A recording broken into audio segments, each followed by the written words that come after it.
Recorded live at Vauxhall Comedy Club, this is the Ding Dong Gong Show.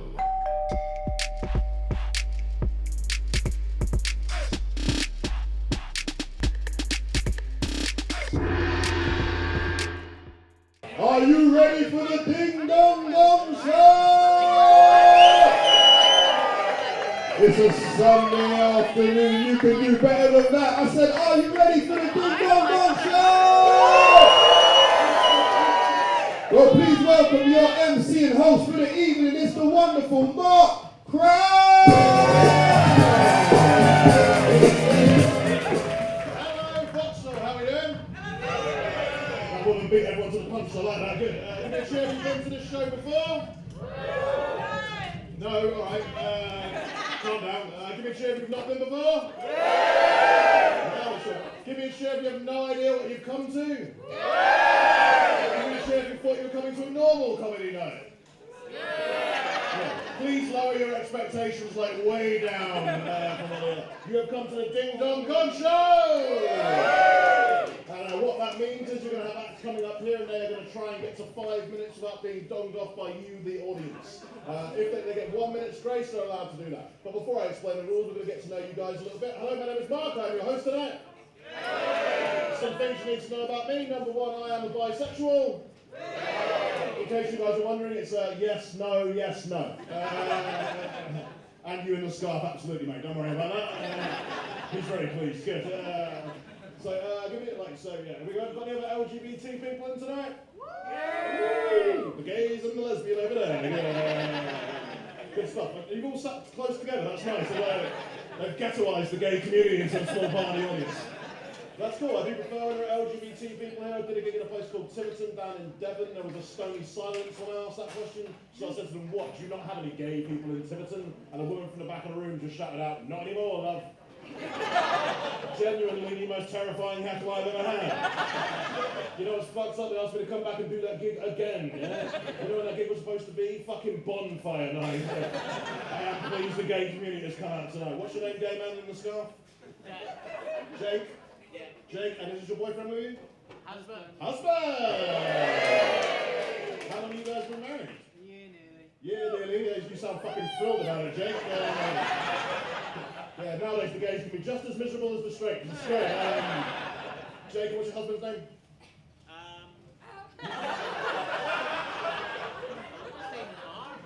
You're going to say Mark? No, that's my name. Although, to be fair, I'm game if you are. So Mark and Jake. So Mark, how did you meet Jake? On Tinder. On Tinder? Oh. Did you mean it to turn into a marriage or was a hookup gone awry? It was a hookup gone awry. Yeah, yes it was. Definitely has that vibe. He grew on you like a tumour. Nice. Sorry. So Mark, who sent the first message? I think it was B. Was it? Yeah. And who proposed? He, twice. You proposed twice. What the fuck, Jake? Gotta make him work for it, bitch. You said no the first time. You said no the first time? Yeah. Why did you say no the first time? Yeah, asshole. It was lockdown, we just moved in together. That was a beautiful catty gay response. Whatever, he'll ask again. How did you ask the first time? I bought rings. You got what? I bought rings. You bought rings? Yeah. Oh, he committed to that, and you still said no. And he said, maybe I can keep the ring. Sorry, he took the ring, but said no. That is fucking baller, Mark. And you still fucking kept him. Guess what? How did you ask the second time? Well, after...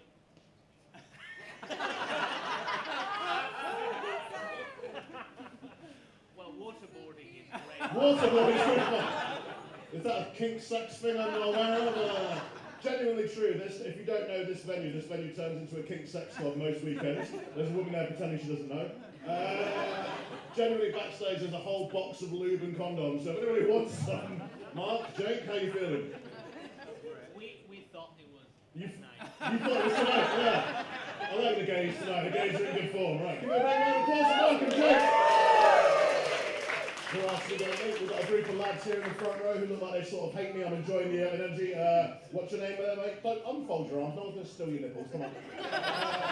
Hat compare line. What's your name, mate?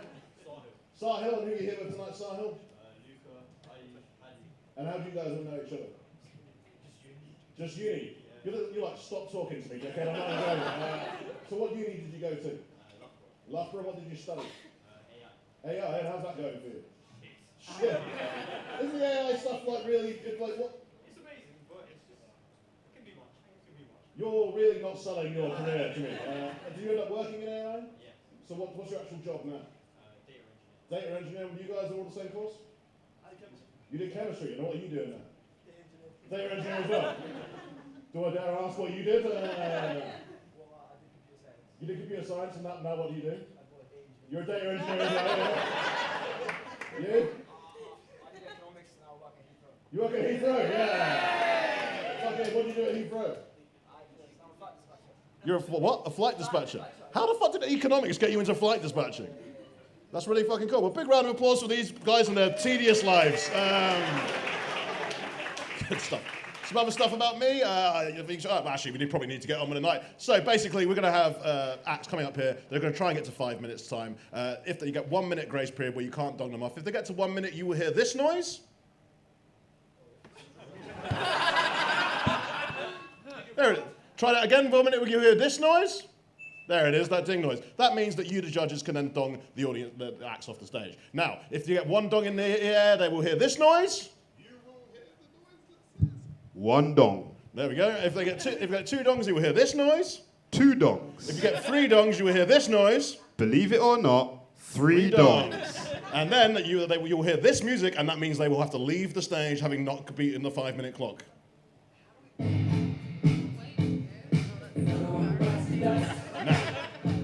At that point, whether they win or they lose, sorry, if they make it to 5 minutes and they win, they will hear this noise.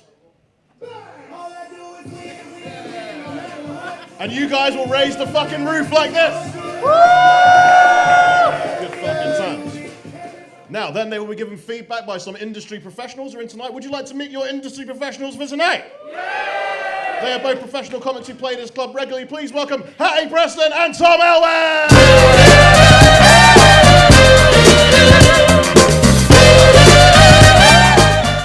Now, Hattie and Tom, Hattie, what are you looking for tonight? Jokes aside, Tom and I decided this backstage. I just want people slipping them into my DMs, actually. That's really what I'm here for tonight, and I don't think enough female comedians say that, but that's all I want. So if you'd like to have sex with Hattie, slide into her DMs. If you don't want to have sex with Hattie, slide into Tom's. Slide into Tom. Tom Elwes, what are you looking for tonight? I'm looking for predominantly filth is what I want. I want filth on the just because it's a Sunday. I want filth and what else do I want? I want physical movement. I want to be physically engaged by the comedian as well. Hattie seemed really surprised by physical movement. Did you mean like in the act? Like you want them to be like physically dominant? I want stage presence. That's what I want to see. Okay. Are you like a toddler, just amused by the colours and sounds as they move around? Just want some cool shapes. Some of them are not going to have jokes. Okay, Some of them are not going to have jokes. Yeah, by the way, some of these will be fucking awful. Some of them will be great, some of them will be awful. If they beat 5 minutes tonight, and the judges will decide who wins at the end, and they will win a spot at Vauxhall Comedy Club. That's all the prize. Good. Now, we need some judges to decide who would like to be a judge. Me. You're very drunk, no. We've got a woman there in the second row. What's your name? Vicky. Do you get one of them? Yes, you fucking do, Vicky. You know what? I have never seen a woman more excited about a dildo in my life. Vicky, would you like the large black one? We'll go for the medium. You go for the medium. All right. You can have the one with the balls, Vicky. Right. There you go. Now, catch that for me, Vicky. Ready? Catch the dildo. Good stuff. Right. Who else would like to be a judge? We got a man there. What's your name? Tom. Tell me about you, Tom. Why should you be a judge? You sort of work in comedy. What do you do, Tom? TV director. You're a TV director? For what? For what? TV shows, like various ones. Various TV shows. Tom, I'm trying to further my career here. Tell me if it's worth my time speaking to you. Sorry? You did Ted Lasso? I'm not going to be on fucking Ted Lasso, am I? Who am I going to play? The physio? I don't know. Tom, do we want Tom to be a judge? Yeah! All right, Tom, you can be a judge, but you're getting the small dick. Catch that one for me, Tom. Ready? Good stuff. What's your name there? Jules? Jules, is that an Australian accent? Where are you from, Jules? You're from everywhere, pretty much. She's from Greece. I'm not sure. You're confusing me, and I don't like it. So, Jules, tell me about you. What do you do? You're a product manager. It's not fucking looking good for us to get it done. Does anybody want Jules to have it? All right, we'll go with that. Jules, would you like the big black one or the double-ended one? Double-ended. There you go. You guys can share that one. That'd be nice. I can't throw this one. Can you guys pass that back for me? Just pass that to the back for me. There we go. Got to Jules. Right. We have one dildo left. You're not drunk. You're not. What's your name? Una. Do you want Una to have it? No. Do we think Una's a gamble? No. Yeah. Is it a gamble we want to take? No. Yeah, Harry's fucking in. Una gets the big black one.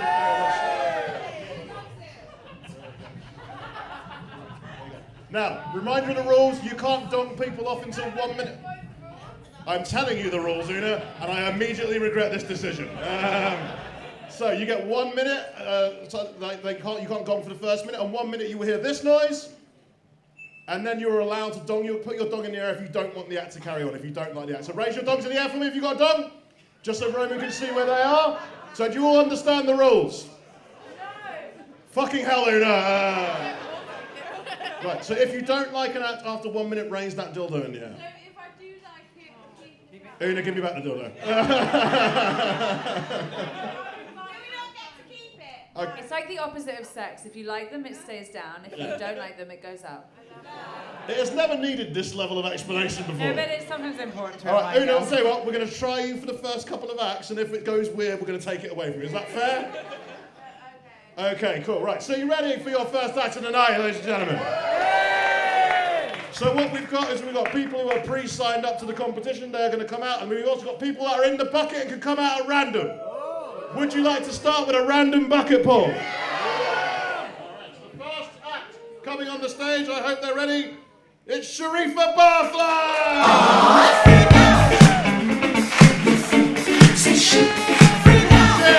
Yeah, you're on the wrong side.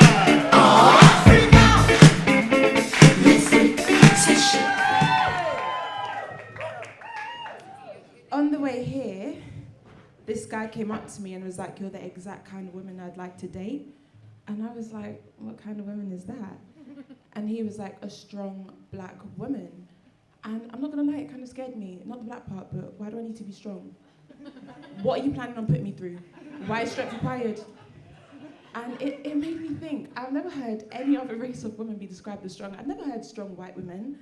I feel like sometimes white women get treated like brand new iPhones, just really valuable and precious, and you know, you got to handle with care unless it will crack. But sometimes black women get treated like, have you guys seen that Caseify advert?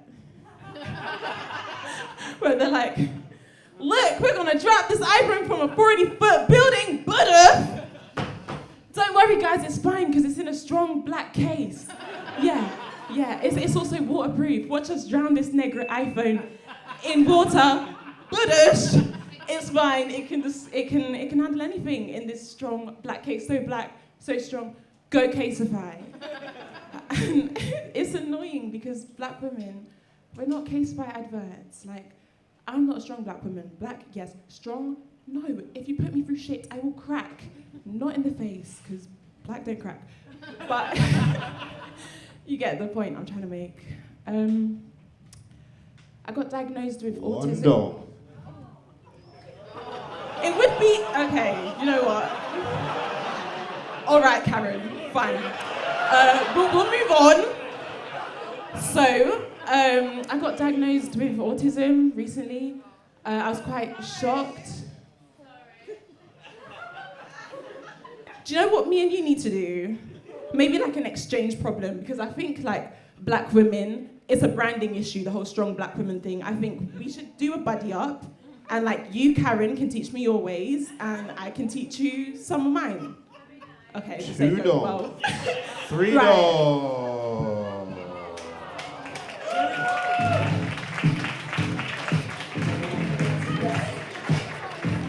Sharifa, this is Sharifa Barfly,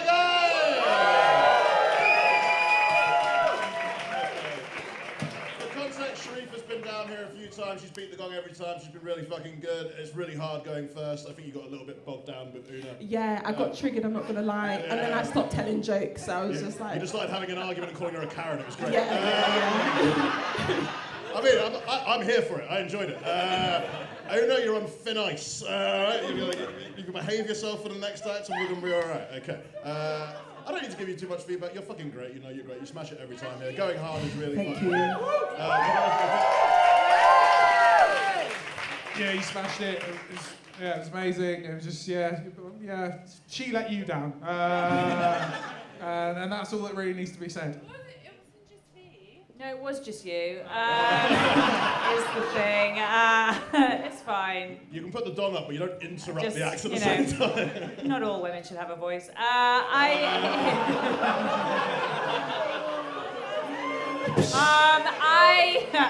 Sharifa, you're the fucking best, and we love you. Interestingly, what we've always talked about before is that you have this just like way when you come up and you immediately talk to them, you immediately ingratiate yourself. This is the first time I think the iPhone case is the first time I've seen you do a joke, like as in not in a like put you down, but like you tell stories. You know, you tell these whole moments and these funny, amazing, like the way you weave it. Did you write that as like a joke? Like you were like this is going to be, I'm going to really try like a joke more like structurally. So I tell these jokes often actually, but I went through a period where I was like, right, I'm focusing on story stuff. Okay, fine. Yeah. Just coming back to it. I think Mark's absolutely right. Tough spot to do that, to come straight out and talk about like black women being strong, because immediately the audience, who are by the way largely white, are like. Una donged you at autism, which is phenomenal, considering she's modelling it for us so well. You can't dong hat. You don't want a dong hattie. Sharifa, you're the fucking best. Shake it off. Okay. Sharifa Barfly!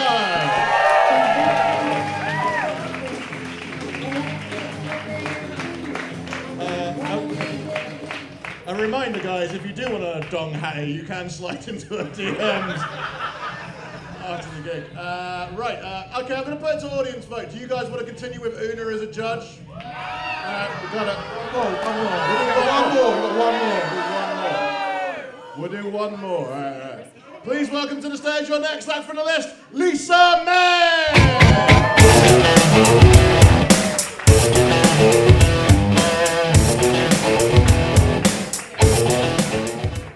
Oh wow, I'm not that tall. Hi, I'm Lisa May.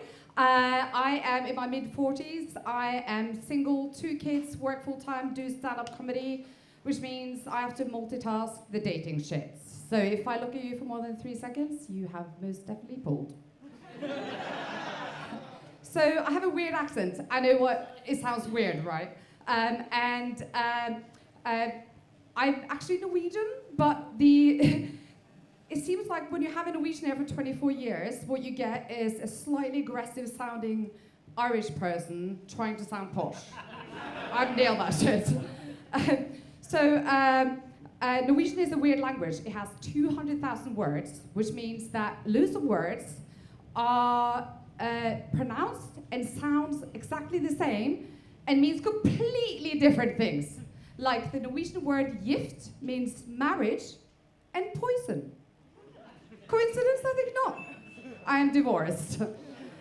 So I've been single for about a year, and it's been mixed bag with the dating. So I went to a private members club with my friends, and I saw this guy that was just really lovely. He knew everyone's name, everyone knew him, and I was very impressed. So I started snogging this guy in the corner of this members club. Then my friend comes up to me and she goes, "Hey Lisa, why are you snogging the drug dealer?" And I was like, wait, so you're saying he's a successful businessman and he's not a Tory? Bingo! I also went on a date with a doctor, a surgeon actually, and I thought this is going to be potentially great. Have you ever been fingered by a doctor? Because it feels a lot like being fingered by a doctor. It was weird when he got his gloves out. I'm not kidding. Also, I think, so I'm in my mid-40s. I think there's something very weird that happens in mid-40s for women. It's like our bodies know we're not going to be hot for very long. And it just goes, "This is the captain speaking. Please release all remaining pheromones. All must go." I was in carpet ride the other day. And literally, I was in the carpet ride the other day. And the guy that I bought the carpet from wrote his phone number down. That's how I got carpet burning, carpet ride. So I've got 2 kids. Which means I've been to Disneyland exactly 2 times. Because adults that go to Disneyland without kids, what the fuck is wrong with you? I mean, seriously, that is one reason not to have any more kids. 2 dongs. 3 dongs.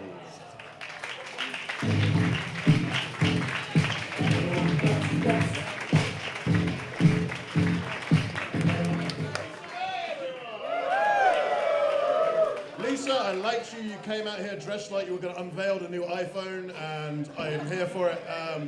Lisa, how long have you been doing comedy? 6 months. 6 months? That's fucking nothing. That's fucking great. That was really good. Like, you could tell at certain times your brain was trying to find your material at times. And the Yeah, Gong I was show really like, nervous. I was scared of this lady, to be fair. we're all terrified of Una, don't worry. But I mean, you did well though. You behaved, you didn't do anything wrong. That was great. Lisa, the audience could tell you couldn't find your material at times. I think and that's what lost you in the end. There was a point in the middle where you had some really good momentum built up and you just kind of lost it. You had some really nice jokes. You've got a really interesting story. Love to hear more about your divorce, less about your kids. I don't want to hear about that. Okay. No, I'm joking. I just hate kids. Okay. All I'm saying is get rid of the kids and we can talk. Tom Elwes, what do you think? I think, you got a real divorced energy about you. And you really made that work, you know? You made that work. You were able as a comic to look at yourself in the mirror and be like, this is who I am, and you made the jokes work from it. That was great, you know? But you're right, we peaked at the beginning, kids stuff, but, you know, keep on the divorced energy vibe and you'll get there. Okay. Lisa, you're insane. You got dogged off because Disney World's the greatest place on fucking earth where you have no children, right? Is that what you dogged? Is that what you dogged? I was like, it's the best fucking place on earth. It's great. I mean, first of all, anyone doing comedy in their second language is a fucking superhero, so I'm not really sure how you're doing that. And it's unreal. Going back to what Mark said, just what's really helpful when you start is write out your set and circle where you think the laughs go. Circle where you think, and then everything that isn't, cut it down. Just cut it down, because some of yours got conversational rather than we're going towards a joke. So just trim all the fat, trim everything, because when you know where those laughs should come, the rest of it, you see how redundant it is, or like potentially redundant it is. But it's great. You're on course. It's all grand. Okay, thank you. Thank you so much.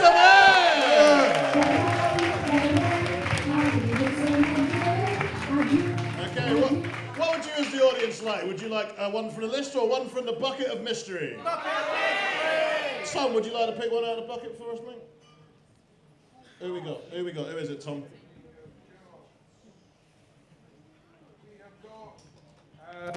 Julian Gibbons. Julian Gibbons. Julian Gibbons.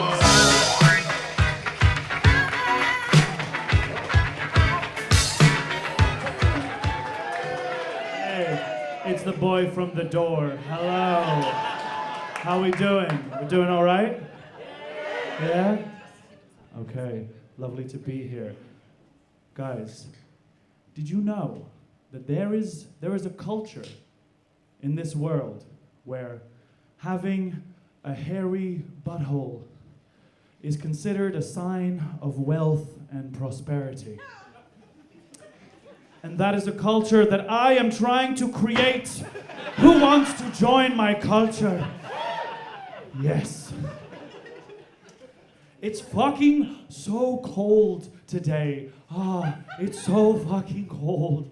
I miss the summer so much. I especially miss the summer because the summer is the only time where we let strange men approach our children with nets, so long as they are used to make bubbles.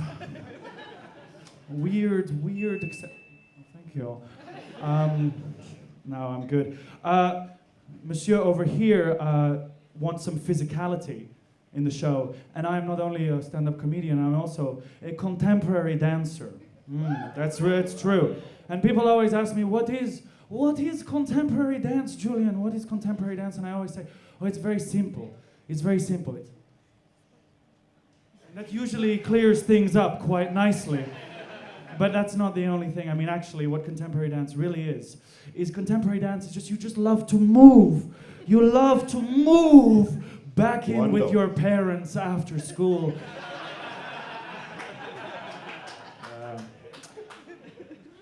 Let's talk about filth. People think that jerking off is only something that you could do sexually, but that's not true at all. You can also jerk off emotionally. I do it all the time. There's a specific genre of video that I like to watch where it's step parents. Oh, but it's okay. Then I'm gonna switch gears. I'm gonna switch gears because we're running on our last dong. Okay, last dong, baby. Let's keep it going. No, I'm kidding. No, jerking off emotionally. I can do it. I can swear. Just stay with me, guys. Jerking off emotionally. I watch like parents, like step parents that want their kids surprise them with adoption papers and they want them to get adopted. Like those videos fucking crush with me. I start to cry. You see the years of love and work and respect that went into the relationship. And the only thing that makes it hard is then when I go back to regular porn and the porn star is like, ooh, punish me, daddy. I'm like, where is the paperwork?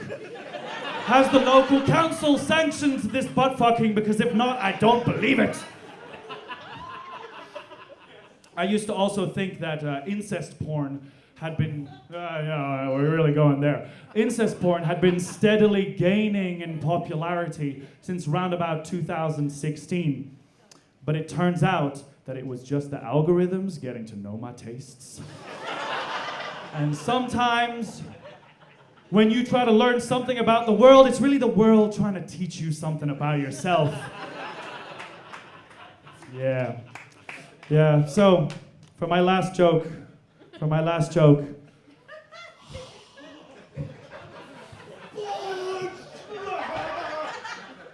that's the only way I figured out how to cover up farts on stage. No. Actually, I still got time, so we gotta talk about something else. I grew up in Belgium. That's where I'm from. I'm from Brussels, right? And we have a very weird Christmas tradition in Brussels. I don't know if you guys know what it is. It's called Sinterklaas. And what Sinterklaas basically entails is that every December, thousands of kids gather in the port of Antwerp to watch a giant ship roll up with a man with a big staff and a big red hat and a long white beard. And this boat, and this is 100% true, national television for kids, this boat is filled with thousands of people in blackface. Thousands of people in blackface. And I grew up in this country. So when I was a kid, when I saw someone in blackface, I was hyped the fuck up. I was so excited. I was like, shit, I'm about to get presents. It's about to be a good fucking time today. All the people in my life, my parents, my teachers, fucking everybody. December rolls around, yo, blackface, totally down with blackface. It's a good time. No, I'm sorry, this is getting uncomfortable now. I'm gonna try and get us, I'm gonna get us through this. I'm gonna get us through this. Because next time, baby.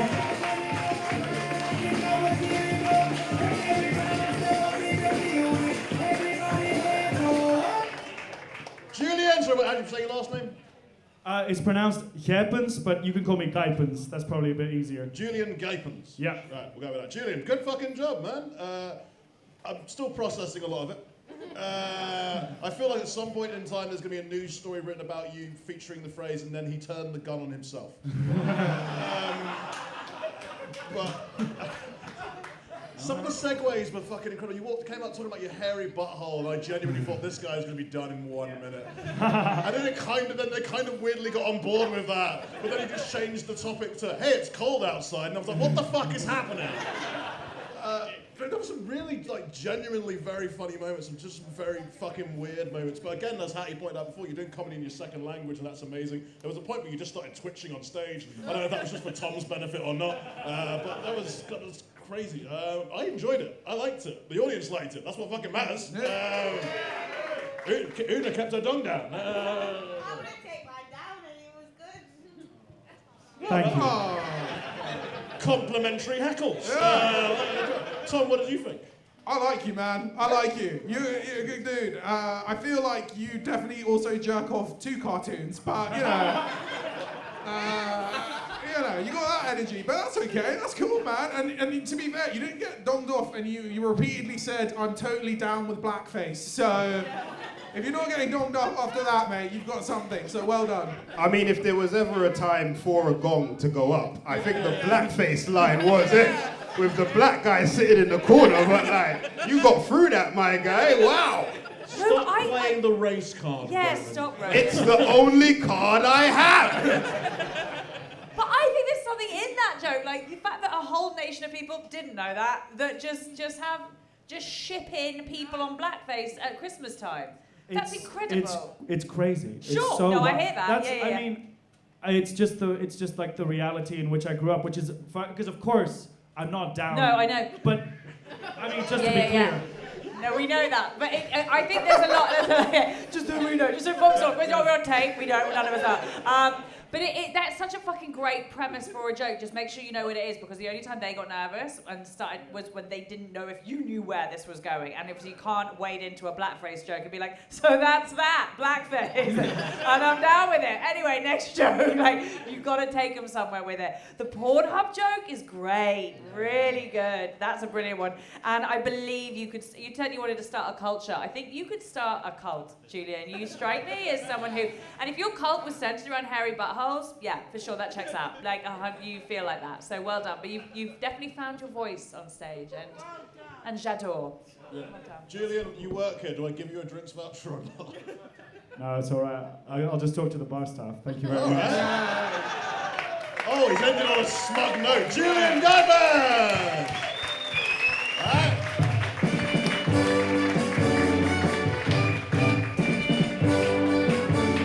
Second one from the list, please welcome Marcus Beebe!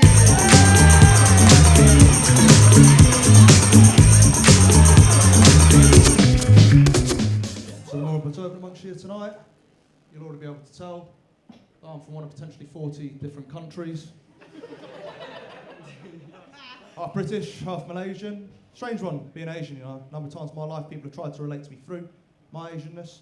A number of times in my life, people have come up to me and said, hey, you Asian? And I'll say, yeah. Now, these people like to tell me it's Asia on their gap year, and I know they do mean well, but heritage and a gap year are two very different things. See, I'd go to a homeless guy and say, hey, you homeless? And the homeless guy says, yeah. And I'll say, wow, because I've been to Glastonbury. Yeah, I slept in a sleeping bag and everything. So it's my mum that's Malaysian, but my dad, he is white, like really, really, really white.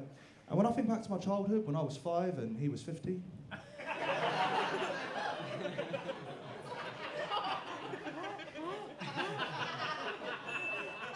good work, everyone.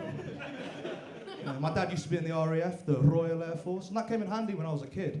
So he used to spoon feed me and say things like, here comes the aeroplane. Then the PTSD kicked in. Flashbacks, whoa. We also sold hands in the shopping centre, but we had to stop that when the pandemic started.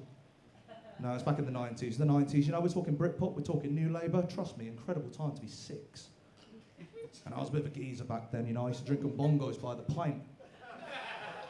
And in my manic sugared up state, I'd break free from my dad's hand, I'd try and run away, and I don't know if you've ever seen a white man chase a little Asian kid before. I mean, I ain't never seen it, but I have lived it. So my daddy catches me, he always catches me, and I'd scream out things like, you're not my dad. Who are you? Which between us guys were lies, but the people in the shopping centre were witnessing a full-blown abduction.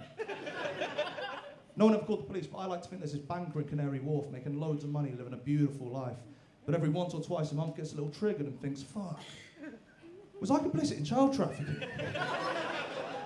Yes, education was really important growing up, shocker. But there was no pressure to become a banker or a lawyer or a member of parliament, especially not a member of parliament, right? Because let's face it, guys, there's never been one that looks like me. But I'm hoping the UK can be more progressive like in these other countries, because I don't know if any of you knew this, but there's actually been 3 Asian presidents of North Korea. And I know some of you here are thinking, oh, Marcus, what about the human rights record? Well, it's about the journey, not the destination. Yes, we're getting into a bit of astrology recently, not the Western one, the Eastern one. I just think it's a lot more direct, right? You see, I'm Year of the Monkey. I think that checks out on every single level. Because some people see me, right? They see a fun, cheeky, chappy sort of guy. And other people see me and they're racist. Yeah, my mum's pretty racist, actually. And I've lost you. No, she's not actually racist. She just sounds racist, like the opposite of Nigel Farage. I was watching the football recently. She walks in and goes, whoa, that team has a lot of black players. To be fair, it was Nigeria. It'd be weird if there was a white guy on that team. On reflection, I'm probably the most racist person I know, right? Yep, definitely lost you now. See, the thing is, right, I love black people, I love white people, I love brown people, but if I ever see a guy that looks like me enter the friendship group, I just think, who the fuck is this guy? You know, my white liberal friends, they say, Marcus, stop being so aggressive. And I say, stop diversifying your portfolio. Yeah. I'll be the first to admit it, guys, I'll be the first to admit it. The set so far, it's been pretty race heavy. You know, a comedian said to me at the end of a show once, he said, you're so lucky that you can do all this race stuff, right? Because I don't get to do all of that. And I said, well, would you want to? Because you're a white guy. I don't think talking about being an Asian is going to help you at all. Audiences can't always smell the bullshit, but they can definitely see it. Yes, I've been under a bit of pressure recently, guys. Been under a bit of pressure. I've recently turned 30, and I'm the first person in 4 generations not to have killed someone. And that's a lot to live up to. I'm telling the truth, right? Take my great-granddad, he's World War I. My granddad's World War II. My dad, he's got a vibe. One dong. I do not, thank you. I do not know what that man is capable of. Turning 30 is weird, You know, it's not that old, but things happen to make you feel old, right? Take Gemma Owen, right? Michael Owen's daughter. Of course you've done me, obviously. It's okay, it's happened now, it's already in the past. Now, Gemma Owen turned up on Love Island recently, and I was 6 years old when Michael Owen burst onto the scene, this wonder kid.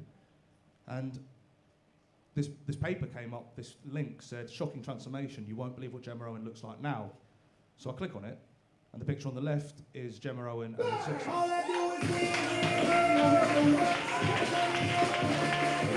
Your second winner of the night, Marcus Beavery! Marcus, that was fucking great. Well done, buddy. Congratulations to Marcus! How long have you been going? November 21, so... November 21, so COVID, you basically no time at all.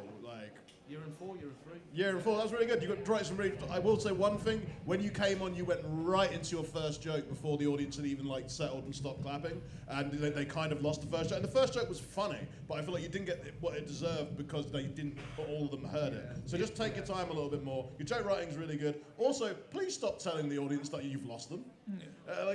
You hadn't lost them, and then you kept going. I've lost you now.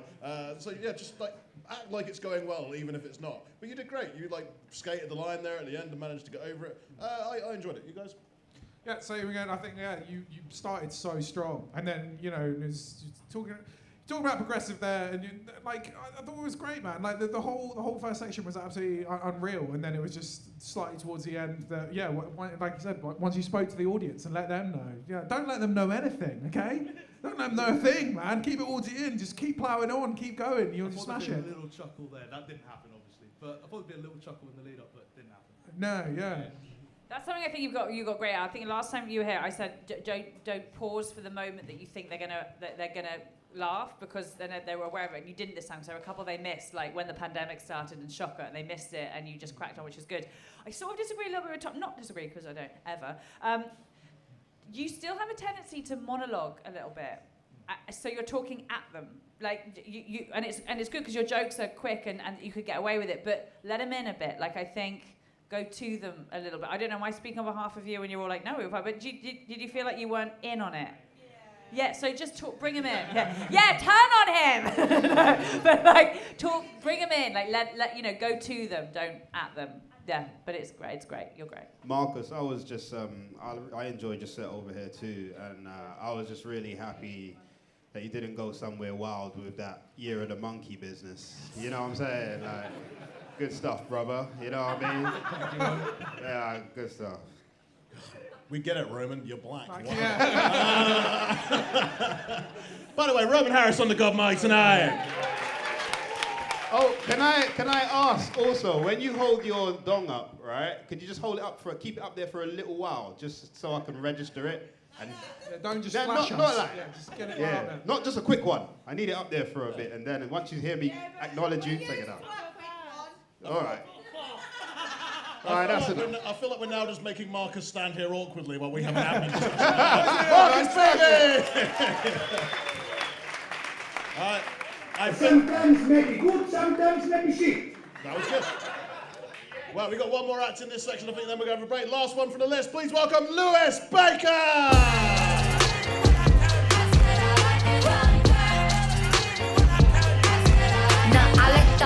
Keep cheering, because he's apparently taking his fucking time. Deals. Where's my pen? Bitch, I'm signing. I like those Balenciagas, the ones that look like socks. Sorry, I'm really fucking fat. That took me a while. Whew. Right, before I start each set, I like to make sure the crowd is on the same level as me. So if everybody who has a drink could raise their drinks up and give me a cheers!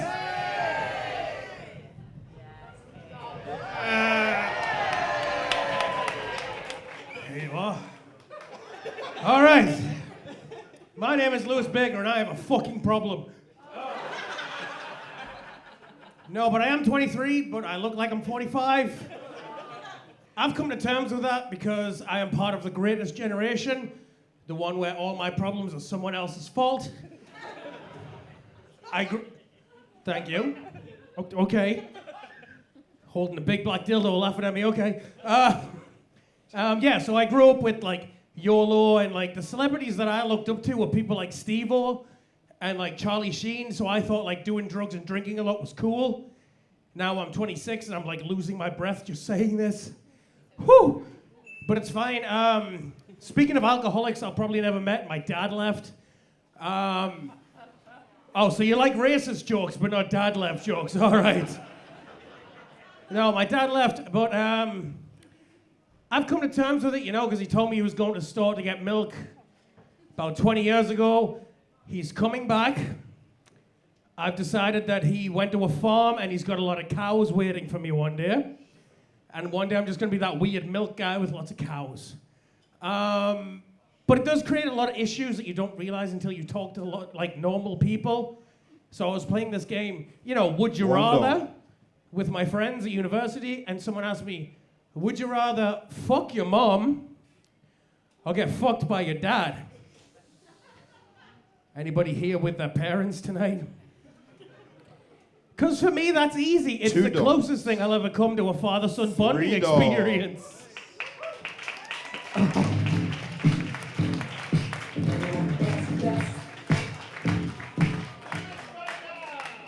Hi.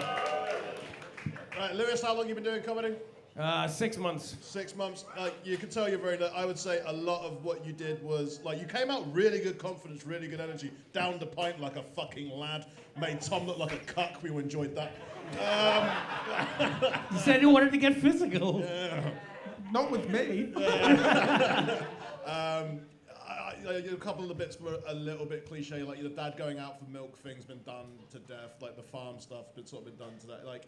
It's fucking true. It's true, but it's not. It doesn't matter. It's not the most original angle. Like, whether it's comedy, that's going to way. Comedy doesn't have to be true. I'm not bisexual. Never even touched a man. And I'm not really black.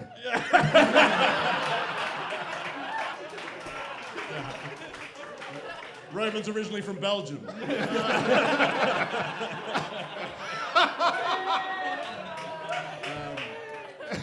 See, that's organic joke telling. There we go. But yeah, just 6 months and you're very new. Just try and write something a little bit more unique about you. I'd love to hear more about you, like your story, like even if it's true or not, just something a little bit different. Like, your confidence was great in the beginning. I was really, had really high hopes.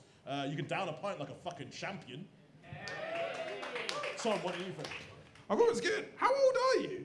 Oh, yeah, that fucked me up. Because you said I'm 23. You changed your age about 4 times, and I think you said 26, which 26 still feels too young. But you know, like it was yeah, I don't know, it was good. It was good. I like the energy at the top.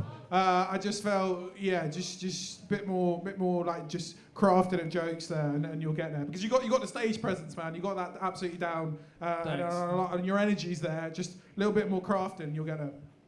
I couldn't agree more. I think up top we were like, here we go, it's a pair of safe hands. Like, and you set up this persona of like the guy who couldn't get to an AA meeting, so came here tonight. Do you know what I mean? Like you set up that whole thing. But then again, if you get those jokes tighter, we'll go with it more because after a certain point, it felt like you were literally a guy who couldn't get to an AA meeting, and so came here tonight. Do you know what I mean? And I think everyone was like, oh no, what if he cries? Like, it was like a moment like he might not be wholly in control of this wagon. So get those jokes tight, but then that persona will work a dream. Like that sort of like, it will work, but just make sure those jokes are tight so they feel safe. And you get safe, I guess, like go to an AA meeting, I don't know, but like you'll be fine. You'll be fine. You're lovely. Well done, Lewis. Thank you.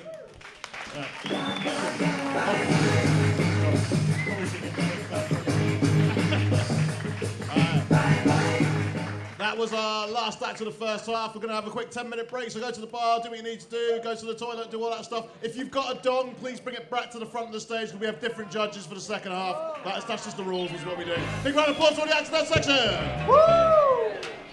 People of Vauxhall Comedy Club, are you ready to start the second half of this Ding Dong Gong show? Well, please welcome your MC and the amazing judges back to the stage. It's Mark Cram, Harry Preston and Tom Elway!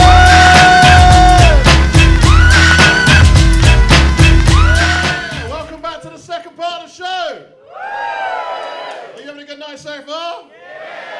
A couple of crazy lunatics have also put their name in the bucket as well, so we've got even more people in the bucket.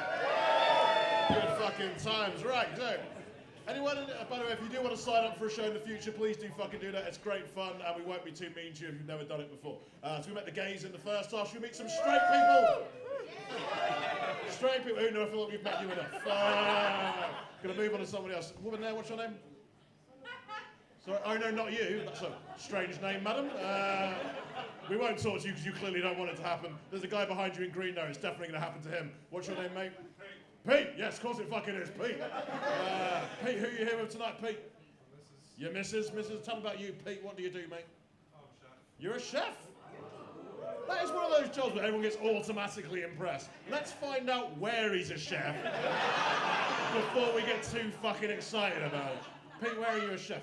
Microwave technician. You're, where's it? Microwave technician, lovely. Where are you in? Private events company. Private events company. What sort of food do you make? Bespoke to the customers. Bespoke to the customers. You're so fucking nonchalant about it. So, does he cook for you at home? Yes. Does he make good stuff? Yes. What? What's his signature dish? He's good at everything. Good for you, Pete. How long have you been together? 3 years. How's it going? We're together. Pete is like the chillest fucking guy I've ever met. Pete, so how did you guys meet?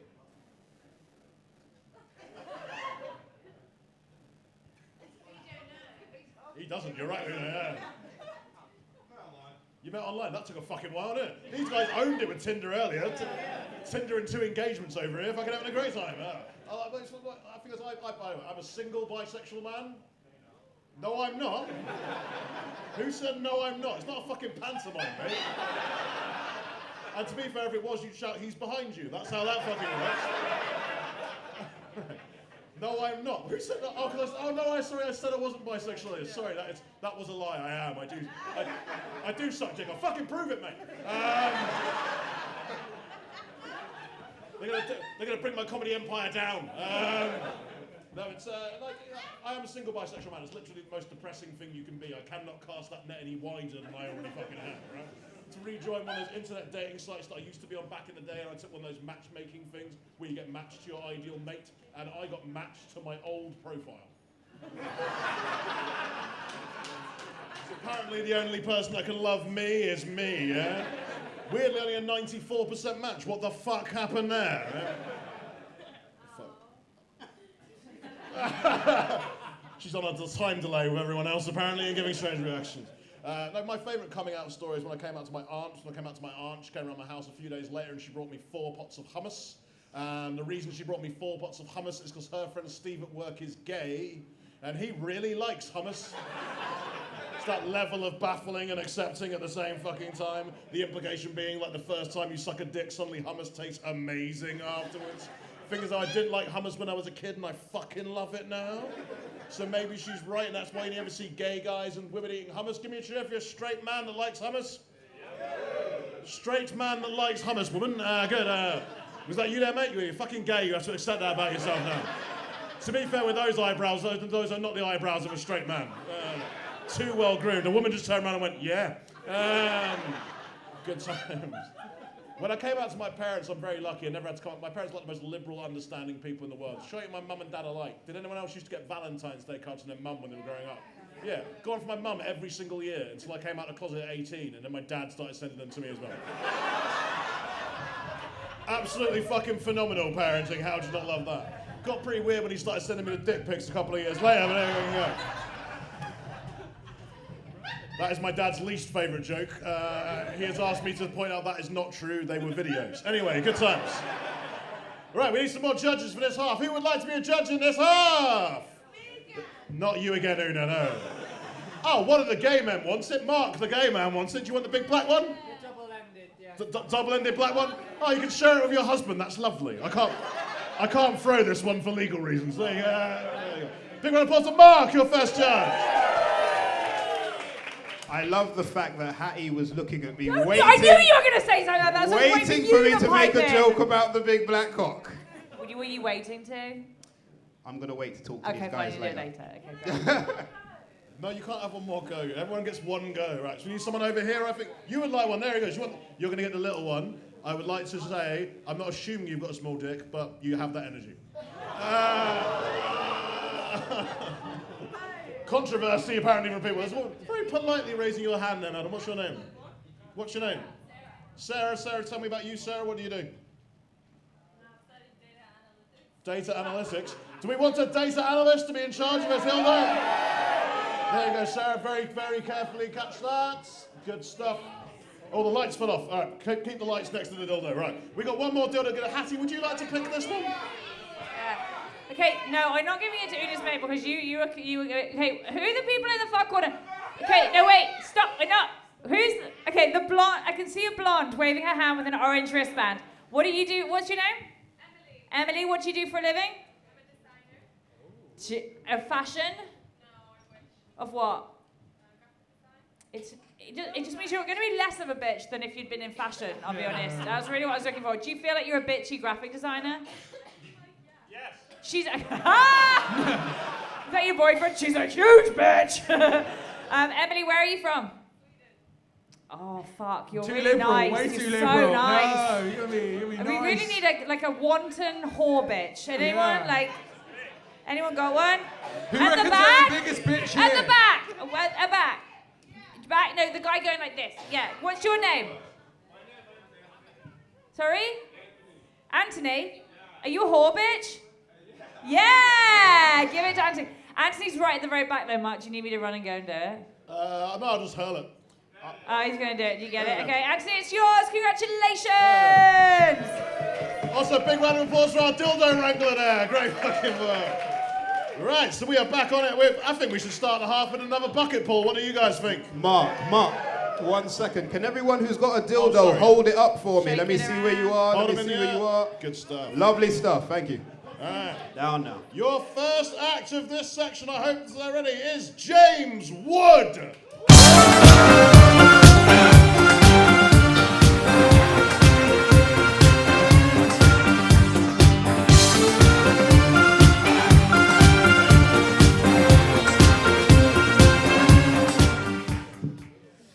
Hey, so I've been working on this new one-liner for a couple of months now. I'm going to debut it with you guys here. So I recently received a suspicious package. Turns out there was a bunch of tuna fillets inside. Thought there was something fishy about it. Yeah, I thought it was good. I was hoping for a better reaction to that, guys. You see, I was told it would be a good joke, And I was actually chatting to this AI chatbot that said, look, that's going to go down really well. So I'm going to read to you what it told me about that joke. This joke plays on the double meaning of the phrase, something smells fishy, which can mean that something is suspicious or that there is a literal smell of fish. It may not be the most complex or original joke, all right, but it has a clear setup and punchline that could elicit a chuckle or two. So I was pretty happy with this feedback, guys. Said I was going to get a laugh, but didn't seem to go that way. It said, and then I was like, well, you know, do you think people will laugh at the joke if I tell it up a stand-up set? So it was like, as an AI language model, I cannot predict with certainty how people will react to a particular joke. However, it does have the potential to be humorous and generate laughter, especially if delivered effectively with good timing and expression. 1 dog, 2 dogs. Not into my timing and expression. 4 dogs.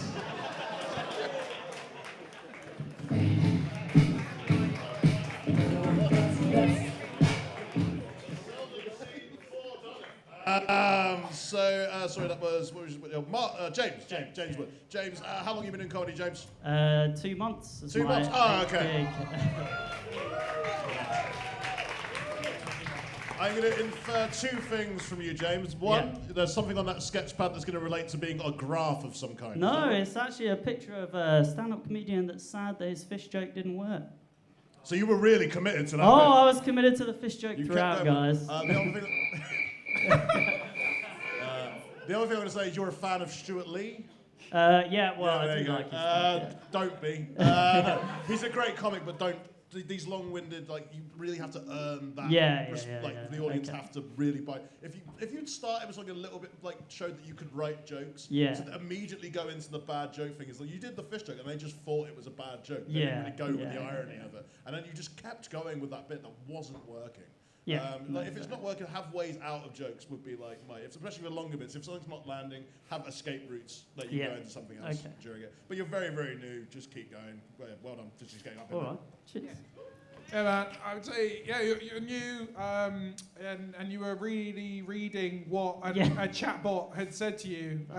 I mean, you look like you work in IT, so that is, not, far off. I'd say just keep going and don't get Chat GPT to write your jokes.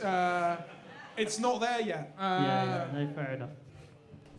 For a we all knew that it was going to be a bit that paid off down the line, but for a 5-minute Gong show, you've got to come out the gates hard. I'd say for the beginning, when you're starting as you are now, the rule is you can't really go your first 30 seconds without a laugh. It's the safe hand setup. It's just us being like, it's fine, I know what I'm doing, and everyone goes, whew, and then you can do what you like with them. Do you know what I mean? But that first 30 seconds, you've got to get a laugh in, and a proper one, not an anti-hero, humorous one like the fish joke. Do you know what I mean? Okay. Yeah. But you're grand. You'll be fine. All right. Keep going. Cheers, guys. James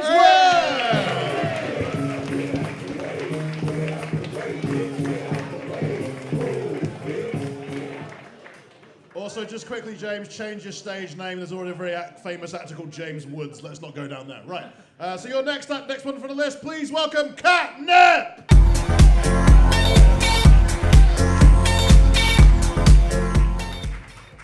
Thank you guys. I'm Eastern European, as you can tell from my leggings.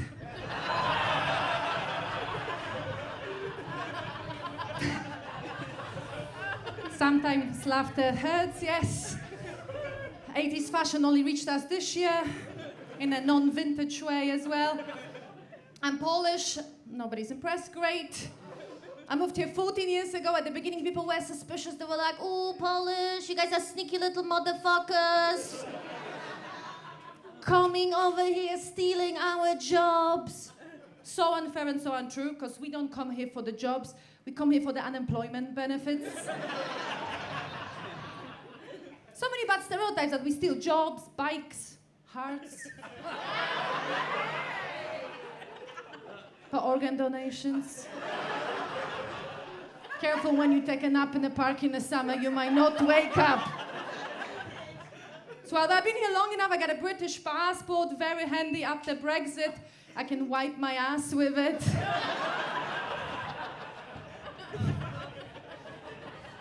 And of course, my full name is not Kat. I'm Polish. My full name is Katarzyna Michalina Gęborys, but ain't nobody got time for that, so I go by Cat. Catnip is actually my nickname, and just like the herb, I also make pussies go crazy. That's the type of men I attract. Assholes, to be more anatomically specific. It's the truth, yes.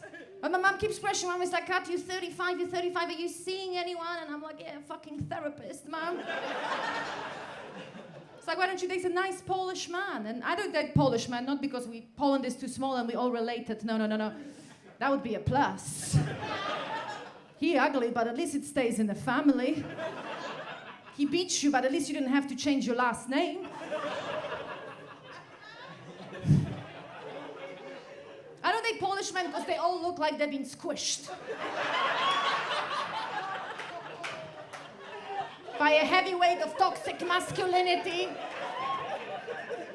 Lost their necks in the process.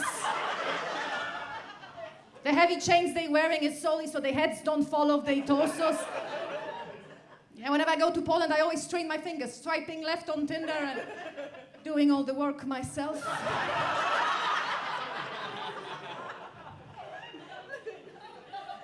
And I only know dirty talk in English. I've been here all my adult life, so whenever I sleep with a Polish person, only happened twice, mistakes were made, I was really drunk. Mid-intercourse, I'll switch to British English. So I'll be like, oh, yes, darling, keep going, now go back to your own country. Erection guaranteed, yes. My type is silent men, I love them. The only problem is you just think he's just so mysterious. And then when he finally opens his mouth 2 years later, you're like, he dumb. Should have kept his mouth shut. And dudes are so open these days. You'll be swiping on Tinder saying hello, and he's like, hello, I'm only onto anal and strangling. I have a sensitive neck, you know? Dudes are so open into kinky shit, into strangling, into NFTs. Gross. For me, NFTs stand for non-fuckable twats.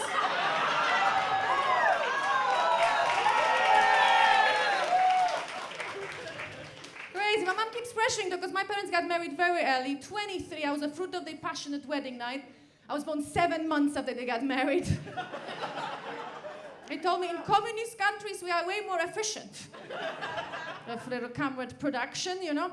And I actually swing both ways. I do sleep with women occasionally too, but whenever I do, I put myself under so much pressure to make sure she's having a good time that after my jaw is locked for a week, my fingers look like they've been soaked in a bath for 2. And this joke recently, guys, got me a couple of dates with very high expectations.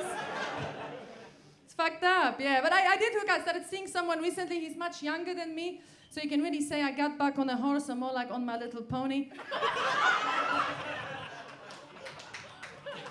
And I didn't hook up with him because he was so much younger than me. Like, when I found out, it was already too late. Like, we've already said hello. He was already suckling on my nipples, you know? I love dating younger guys because I don't believe that men age like fine wine.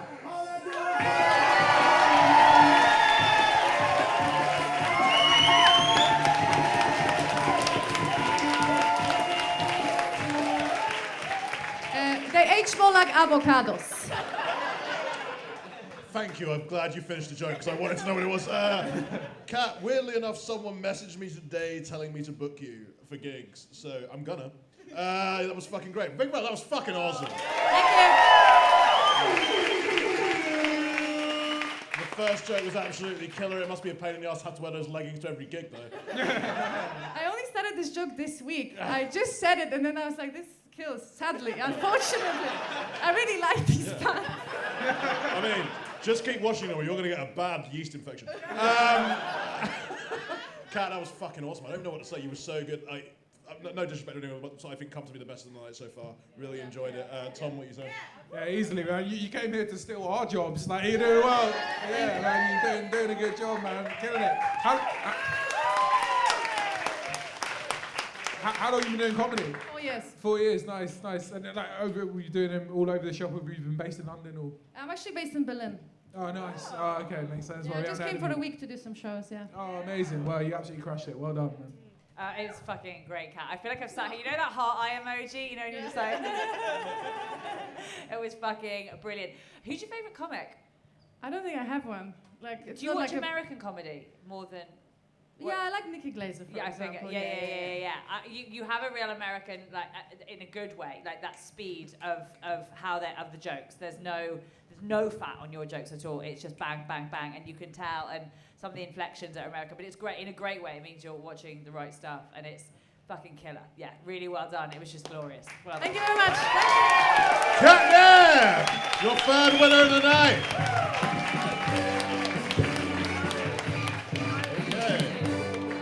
Hey, would you like to pull one from the bucket? Yeah. Big round of applause for the bucket. Who have we got, hey? Charlie D!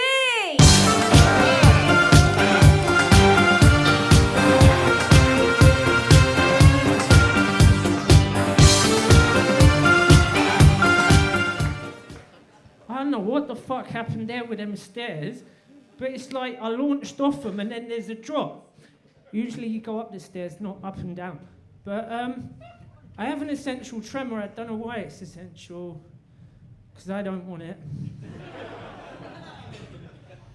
And I always get told by blokes, oh, because you shake, I bet you could with the fingers. And I was always told, you don't play with your food, you just eat it real good. Oi, so, I also have Crohn's and a colostomy bag. That catches my shit. No, it's all right. So I'm always paranoid that it's gonna leak when I'm with a woman or something. But we'll get to that in a second. So like, I've been on a couple of dates. You know them dates where it's just fucking rough and you're like, what am I doing here? Why am I here? What am I doing? Anyway, the bird, it weren't going well, so I just stabbed the cunt with a fork. Okay, to clear it up, I didn't stab the bird, I stabbed the bag, you know? Yeah, so anyway, back to the paranoia and leakage. I've always been thinking, like, if I'm with the bird of my dreams and the bag leaks, it's gonna suck. But, yeah, happy ending. I found someone who finally will put up with my shit. Yeah, so I don't have to stab it anymore. I'm not into BDSM, but that sounds slightly kinky, no? So anyone seen about these balloons they're shooting up all over the place? Now you can take that two ways. Nitrous, or the ones they're shooting down. But anyway, remember last time they started shooting down balloons, they started shooting UFOs. So I'm thinking the amount of balloons that have been getting shot, we're gonna get an alien invasion real soon. Yeah, so. 2 dong. Hesitation, that distracted me. 3 dong. 4 dongs. 4. Count it. All right, Charlie. You was having a go at me. Jeez. You put your arm up, son. For 4 dongs, then. Love that, Charlie. The only person who's insisting on adding an extra dog to the score in the history. Charlie, you've been down here a lot. I love it. Every time you come here, there's seemingly another ailment you've required. Like the colostomy bag stuff was new. I liked it. The phrase "stab the cunt with a fork" is fantastic. Like, it's a really interesting area to explore because obviously not a lot of people have that, you know, and it's unique to you as a performer. Yeah, to keep going, keep exploring that. You've been down here before. You've beat the gong in the past. You'll beat it again. Good act. I enjoyed you. Keep fucking going, Tom. What you saying? I say, yeah, man. You had him.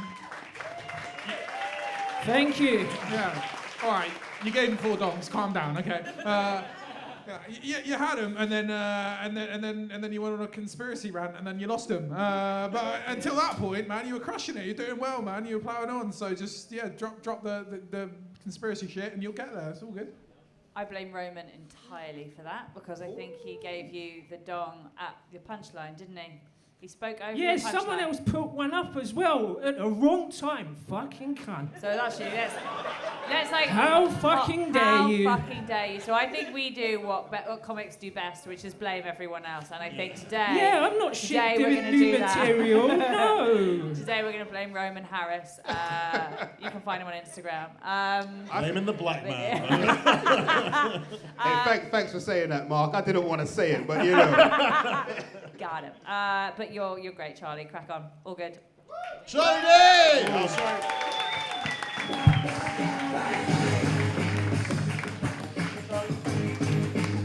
Charlie Day!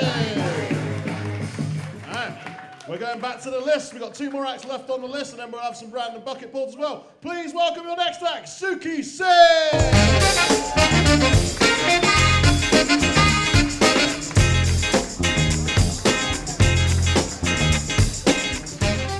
Hello, Suki from Canada. Are we well?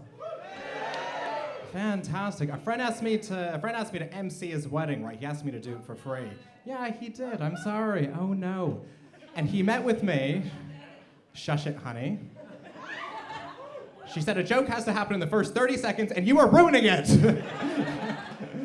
My goodness. But he wanted me to feel comfortable about the wedding, so he met with me a week before, and he said, Suki, there are going to be about 100 people there, and you're going to be the only person of color. Ooh. I said, Frank, you know, I feel very comfortable, yeah. Knowing that the only person of color is going to be working for free, like the good old days, eh? We're back. It's like he saw my name on the guest list and he saw Suki Singh. That man can arrange a marriage. Hey. Just not my own, apparently. But I do have a British girlfriend, right? And she's been keeping me up at night. She's been playing something called white noise. Have you guys heard of that? Yeah, for those of you that don't know what it is, it's basically where she doesn't shut the fuck up. Had some white noise coming from you. It's okay, it's okay. Guys, I've been in the UK for a few years, and one thing that I've found is that the racism here is like very constructive, right? Like, one guy came up to me at a restaurant and said that I apparently look like a mix between Dev Patel and Adam Driver. Maybe? It's a compliment, right? But like when the guy told me that, he just said I looked like the guy from Star Wars. So I pulled up my phone and I Googled brown guy from Star Wars. And the only thing that came up was a picture of this man named Chewbacca. Which was insanely fucking racist. But we can join the hairy butthole club, I think. Me and him both. But speaking of Chewbacca, my Indian dad came and visited me in London a few weeks ago. And we wanted to learn a bit more about our culture. So we went to the British Museum. Nailed it.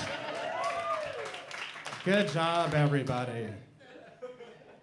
Thank you very much. And my dad was first like really excited to go, right? But then when we got to the India section, he got really angry. He's like, Suki, like, where is everything? Like, Egypt has mummies, there's nothing here. And I'm looking around, I'm like, yeah, Dad, like, they should have stole more? Like, what do you want from me, Dad? And then he goes, because he's Chewbacca. I don't know what Chewbacca sounds like. I was just doing brown noise, you know? I was just trying to do that. Does anybody know what the fuck Chewbacca sounds like? Any brave souls? Go on. Come on, data engineer. I need some help up here, okay? Okay, well, you got that weird noise. Okay, well, Chewbacca does not sound like that. That's what I know. My goodness. Okay, guys, well, I quit my job recently. That's cool. Quit my job. Woohoo. The only issue is that I'm an immigrant. Do we have any immigrants in the house? Yeah, get them. Just kidding. You might relate with this fellow immigrant that being an immigrant in the UK, it's sort of like Love Island, right? Yeah, because if you don't couple up with a new employer, you're off the island, honey. That's how it goes. But there's 2 differences between me and the Love Island cast, though, okay? I'm going to tell you them both. Number 1 is I actually have a real tan. Snap, snap, bitches, let's go. Yeah. Number 2 is I actually have sex. Thanks for the vote of confidence, everybody. Yeah, I don't believe myself either anymore. The guys, I don't know if you've seen Love Island. Like, they're kissing and barely doing hand stuff. Like, I've done hand stuff. Once with someone else's hand. I have. Fair. Okay. Very confident crowd of my sex ability. My goodness, yeah. So anyways, I did get a new job. I can stay in the UK, woohoo, whatever, who cares. But I got this new visa. It says I can stay in the UK as long as I want. The only thing I cannot do under any circumstances is become a professional athlete. It says that in the visa, like before I was getting deported for not being qualified, now I'm getting deported for being too fast. Like you can't deport him if you can't catch him. I think Mo Farah ruined that for everybody, you know? He wasn't running a race, he was just running away. Freedom.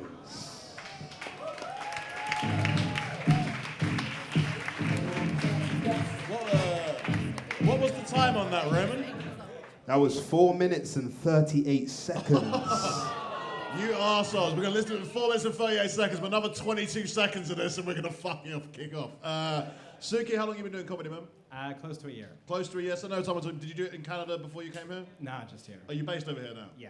Oh, cool. So you're very new on. I mean, you came on really confident. You literally walked on. I like nudged Tom and was like, "Oh, this is going to be good." The material never quite caught up to it. Yeah. I feel like it maybe explore. What really annoyed me, you teed up a Chewbacca impression and then didn't do it. Like you can't be like, "What does Chewbacca sound like?" and then just change the topic. I was expecting this amazing Chewbacca impression to come out, and then nothing happened. We wanted an amazing impression, Roman. What the fuck was that? Ain't that it? Guys, I blame Roman Harris for everything. It's more like that. Right, who can do a Chewbacca? Where the fuck was that a minute ago? So yeah, don't tease the audience with a thing and then not do it. It's like going down on a girl and not making her come. You know what I mean? Tom. What you mean? I don't know about that. Every single one of you. Yeah, man, I loved your confidence, man. You came out with such confidence, and you know, you came out and you pulled off that haircut as well, which is fucking incredible. You know, it's Dev Patel and Lord Farquaad. You know, it's smash it. But man, you were so confident. Your stage presence is totally there. Like it's basically just there, just like a tiny bit more tweaking and writing, and like fuck them, man. In 20 seconds and you would have done it. So that's bullshit. Like yeah, you were so close, man. You smashed it. It's great. I think your joke writing is great, Suki. Can I have a question? Do you always keep the mic in the mic stand? I have been recently, yeah. Why is that? Because, no, just interested. Because then I look at them, I slow down a bit. Okay, so it calms you down. It calms me down, yeah. Cool. I reckon as you go, play with that a little bit more, because sometimes it can keep you too stationary, and then if energy drops, you drop with it. Do you know what I mean? You can't. Sometimes half the time we're walking around, it's to kind of like G up just like the on stage energy. So just play with it, because I think towards the end, the jokes didn't get weaker. It just sort of dawdled. I don't know what the fuck happened to you a lot when he started talking about having sex. You were just like, we don't do sex here. Thank you. Thank you so much. We don't discuss sex in this room. Like, it was the weirdest thing, but I think that would have been the moment to, like, G it up. But you're grand. You keep going as you're going. It's really good. Cool. Suki Sen!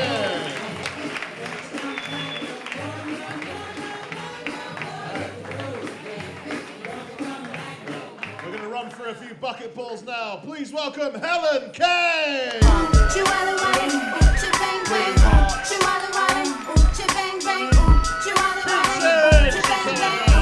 Give it up, Chad! Oh my god, hi. I love being here. The only place where I can get 3 dicks shoved in my face and still live unsatisfied. By the way, you just gunged off my boyfriend, Charlie D. Yeah, he's not rich, definitely not funny, but he does eat it real good. All right, let's do it. Let's do something different, okay? Let's do some choose your own adventure. You ready? Let's go. A female comedian with an ambiguous accent stands in front of you. What is she going to talk about? Is it A, where she's from? Or B, dating apps? Very well. I will talk about the illusion of choice, which coincidentally describes both Tinder and elections in my home country of Russia. I'm gonna say up front, all right? I don't support the invasion of Ukraine. We can all agree that was a dick move. Mm-hmm. I feel like I have to say it up front. Wandong. Mm-hmm. I feel like I have to say it up front because some people hear that I'm from Russia and they just assume that that makes me an evil cunt. I promise you guys those things are entirely unrelated. Now, trust me, I have heard a lot that I am hard to like. And while I think that's true, 2 dongs, you see? 2 dongs. I also think that you could try a bit harder. God, I sure miss the good old days when Russian singles in your area was a thing of excitement. Because now it's a threat. You know, my mom actually told me to stop talking about being Russian on stage because she's convinced I'd get persecuted, mistreated, you know, gonged off over here simply because of where I happen to come from. Now, obviously, I told her, Mom, that's ridiculous, I'm white. But honestly, it has been hard for me since, you know, the invasion of Ukraine. Like, there goes my dream of ever owning Chelsea.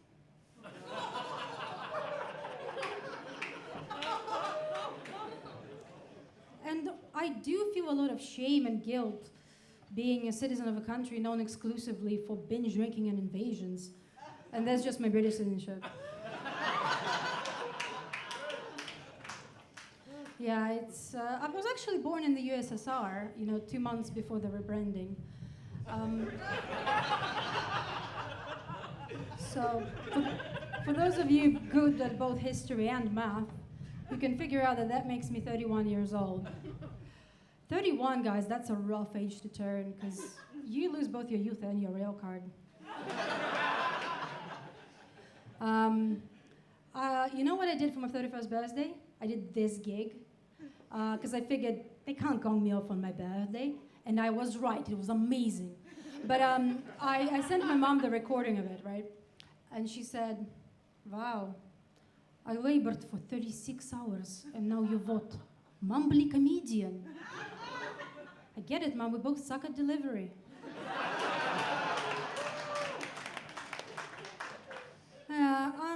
I'm 31, I am unmarried, I have no interest in children, which is rare in today's entertainment industry.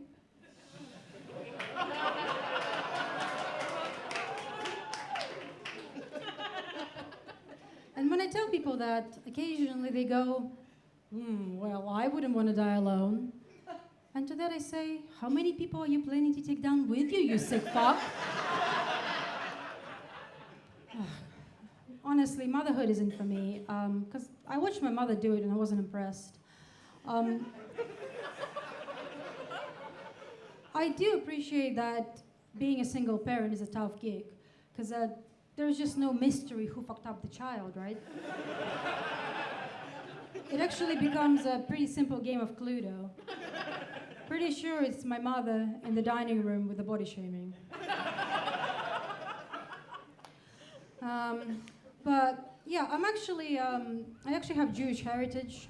I'm only a quarter Jewish though, which is not much. It's like enough for Kanye to hate me, but not enough to get invited to the world domination meetings.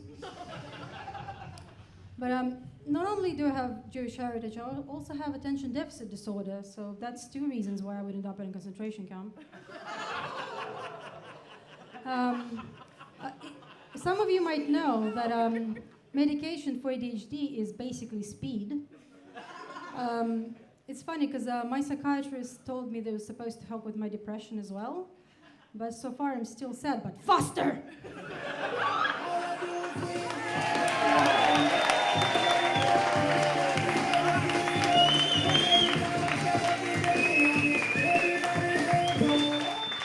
Helen Kerr! Helen, what I loved about that is you're the first act tonight, you came on, you didn't immediately get them, and then as you went on, you just got stronger and stronger, and by the end, they fucking loved you, right? I think you took a couple of risks early on. You referenced your boyfriend being gonged off earlier, and I don't think they really worked out that Charlie was your boyfriend. The one with the colostomy bag is a boyfriend that you gonged off. I don't know why you're clapping, you did it. But then you did the choose your own adventure thing, which again for a gong show was like a really risky move to take. I get what you were going for. I don't think it kind of worked for this crowd. I mean, what do I know though? I'm hack and boring.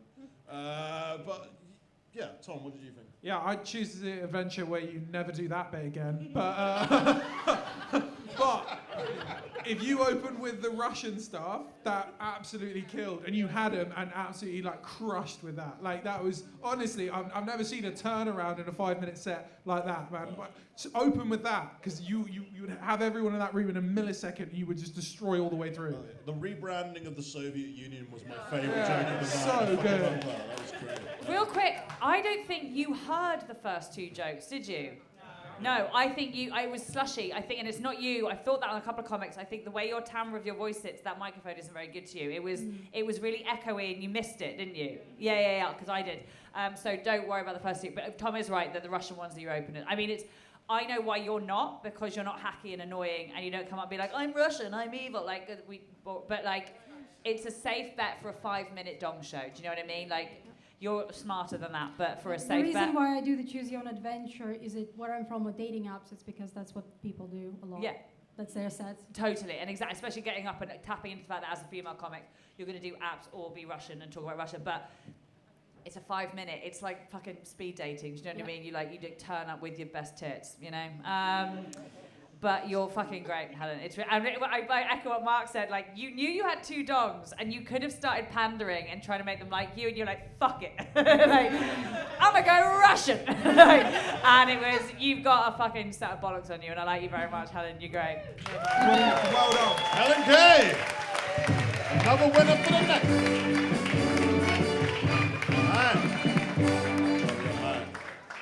Right, next one out of the bucket, we have Ash Kyriakou. It's big pimpin', baby. It's big pimpin', spinning cheese. Good evening, all. How are we? Got to work out the mic to start with. First of all, big thank you. You pronounced my name correctly. Ashley Kyriakou. It is something that has dawned on me. Do you know what? My favourite one. They normally go with just a random English word like Ashley Karate, Ashley Karaoke. It's all right, I get it. It's a whole load of consonants followed by a whole load of vowels. I have seen better on Countdown. But for those in the know, Kyriakou is a very common Greek Cypriot surname. Okay? When I say people in the know, though, I do mean Nick from the local kebab shop. I paid by card once. He's never let it go. But it's all right. You see, I'm Greek. It's okay. Hey, we got fun. I commit to it, though. You see, the problem is my dad's dad was Greek. That really means I'm a bit of a fake Greek, okay? Look, I can't speak the language. I don't, how you say, cook the Slovakia on the barbecue. Going off of that, I can't even do the accent, mate. But it's okay. It's okay. I'm Greek. But this also comes with its problems, you see. As a Greek person, there is historical issues with the Greeks and the Turkish. Okay? This is a problem, you see. It's frustrated me my whole life, especially when trying to get a haircut. See, the problem is, credit where due, okay? Turkish guys, it's a solid skin fade.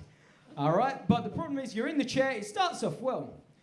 But you know, anyone with spice in their heritage knows the question is coming. Ashley, my friend, hello. Very good, very good, very good. Yes. But where are you from? Oh my God, right now this guy's got a blade and scissors to the back of my neck. I could do without him knowing I'm Greek, all right? It's okay, so my friend, where are you from? Right, okay, I'm local, innit? You know, I'm local, right down the road, you know what I mean? Oh, you're local, okay, you live local as well? It's all right, it's all right. Freedom. There you go. Thank you very much, guys. Cheers. Ash Kyriakou! First of all, Ash, may I commend you on the coordination of your outfit is incredible. The socks, the tie, everything about it is all matching. You look like a Greek waiter who works in a restaurant owned by EasyJet. I like it. But Ash, how long have you been doing comedy? Quite literally, how long was that? Was that 3 your minutes. first ever gig? Yeah. Oh. Thank you. That's fucking awesome, man. You know, say what? The good things you did, you came up with a lot of confidence. You weren't intimidated by what you were doing. Like again, similar to Helen, start with the Greek stuff in a Gong show format. Just hit the unique points to you very, very quickly. But for a first gig, man, that was fucking great. I would not to slag off the night, but I would not do my first gig at a Gong show. Go to a nice open mic where people are going to treat you nicely and stuff Fair enough, like that. fair enough. Cause I'm a bit of a nutter as well. But yeah, because these guys are pricks, and they don't appreciate it. I mean, like, you're lovely people, but you know what I mean. But Ash, you've been, keep going, mate. For a first gig, that was absolutely brilliant. Half the battle's just getting up there. Fucking well played, mate. Tom? Yeah, awesome stage presence, man. I liked it. Yeah, the outfit is strange. There's no denying it. But, you dress like a child's party entertainer. But, you're going to get there, man. You just keep going, and the most important thing is like Mark said, you've analysed the unique points about yourself. Keep looking at that, keep minding the material, and get yourself some open mics and come back. Sounds good, thank you. Ash, it was great. I mean, all comics hate themselves, but if you must hate yourself to come to this for your first gig, I think you're going to fit right in. I think your favourite comedians are 90s comedians. Yeah, probably. Yeah, they're dead. They're dead. Okay, they're all dead. And if they're not, they're about to be. We're in such a shift in comedy right now, where that old school thing is dying a hard death. The American style's coming in, and it's all very much like a bit grungy, a bit like beanies on stage. And Tom was literally just talking about today, when he was like, all men have to dress on stage like they could be anything, like they could be anyone. And it's the opposite of the 90s thing where they came with this is my character. They're dying. Those men are not working now, and so just shift your references, but you'll be grand. Thank you. Yeah. Cheers. Ash Kyriakou! Thank you, guys. Fucking first gig. Fucking awesome stuff.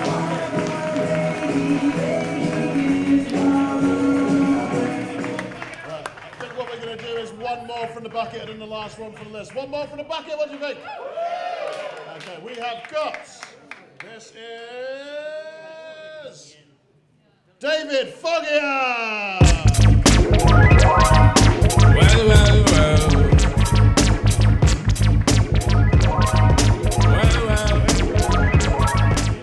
Hey guys, thanks for being here. So, just got in here from Toronto. I got these piercings. You like them? No. I always wanted them though. I just got them. I wanted them for a while. I was just worried about public opinion from the boys in Toronto, but I said, "Fuck it." I grabbed my nuts. I went to Claire's. I said, "Give me the biggest purple butterflies you got." And they said, "All we have is studs." So I took the studs, and now they're here. And I like them. I think I'm going to get more piercings. Yeah. I think I am. On my nipples. Spacers on my nipples. I'm going to do it. What do you guys call them here? Gauges? Spacers? Spacers, right? Gauges. I'm going to get them on. Okay, let's not get into this. On my nipples, so dudes on the bus can hold on to me for support and just destroy my chest. This is all because of a breakup, by the way. All because of a breakup. One don't. I saw she was doing well, then I was like, gotta catch up. Enter Claire's. We went to Claire's. Yo, when you go through a breakup, you wonder if you're on the other person's mind, correct? Right? Okay, just making sure I'm not a psychopath. Okay.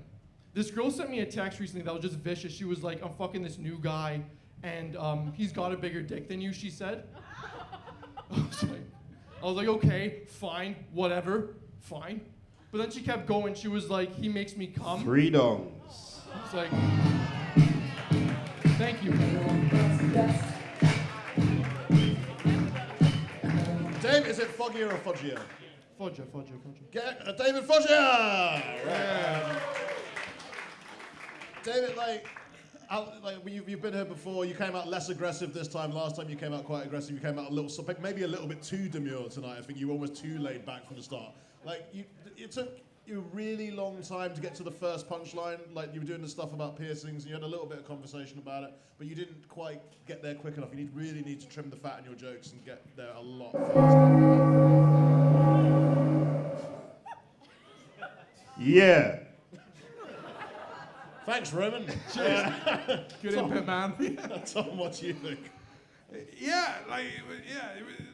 Don't ask them about what, with the piercings. Go have it in your heart and stick to your guns, man. Don't ask them anything. Just stick to what you believe and get to the jokes quicker. Very nice. Yeah. Good. Okay, thanks for that. Have you just discovered the soundboard? What's going I've got a fucking child on it next to me. I'm excited. What can I say? David, I think you've done the thing of like, it's almost like alt character comedy where like you've come up and been a funny, offbeat person rather than say funny things in a way. Do you know what I mean? Like, I think your vibe, no one's ever going to feel safe. Like we're talking about like coming up and giving safe hands. You're not going to have that. So because you are a bit like, whoa, what's going to, but that means your jokes have to be watertight. You know, it's that sort of like, Mitch Hedberg, like, your jokes have to be so fucking watertight that you can be like a zany monster and everyone will still feel safe. I don't know if you knew where the jokes were going sometimes. But lovely jumper. I really like your jumper. I really just do. I think male comics don't always dress well, and you do. Well done. Very good looking. Well done. Yeah, really good looking. Yeah. The handsome David Foggia! All right. We are going to do your last act of the night. Are you ready for your last act of the night? Please welcome Funky Philly!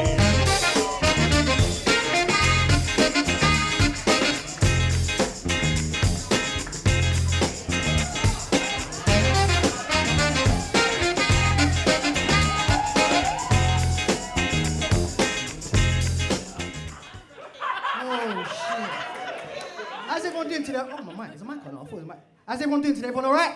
Yeah. Anyway.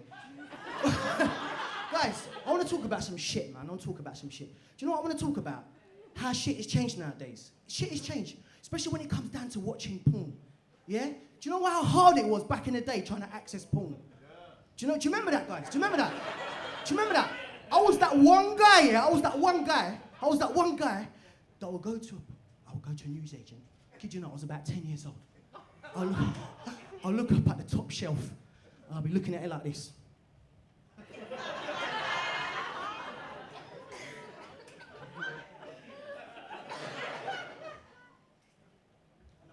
I'll keep looking.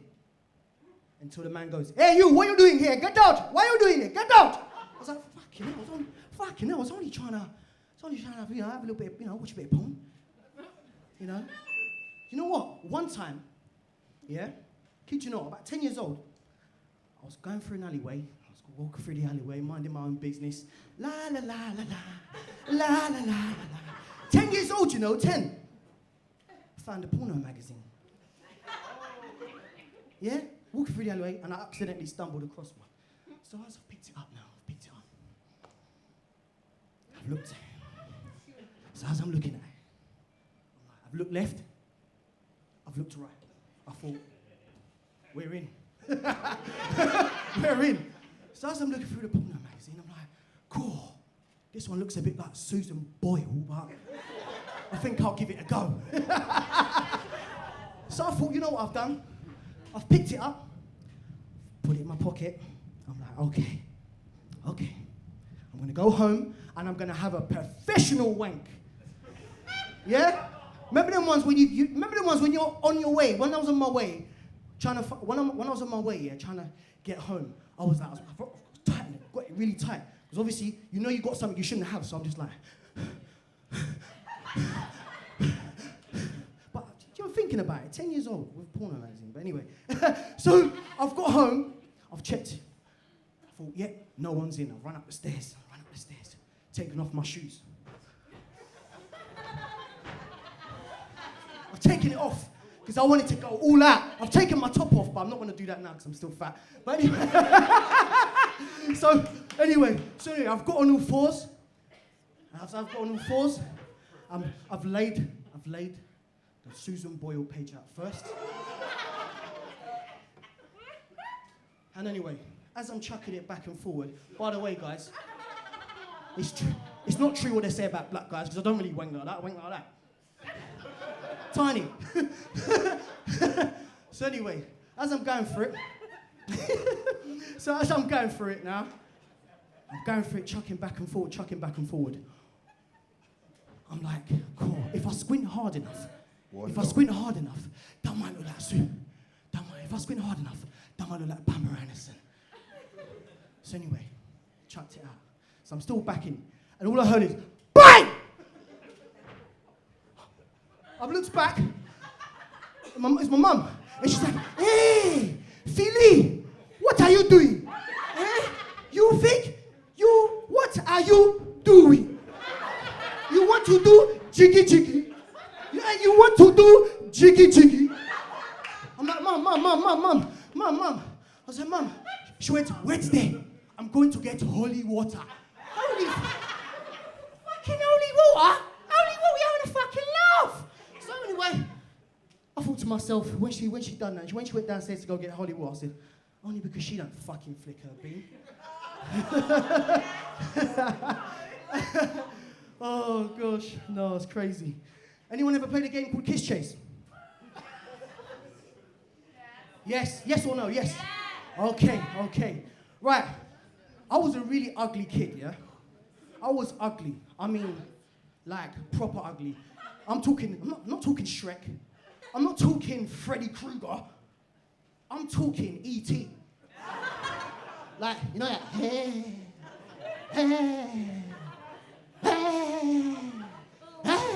Two dogs. So anyway, I was so ugly. It was so peak. So when we started to play Kiss Chase now, yeah? So we got the boys on one end and the girls on the other. Okay, so now we're going for it. We're getting ready. We're getting ready to play Kiss Chase. The girls are like, Matthew. Funky Philly!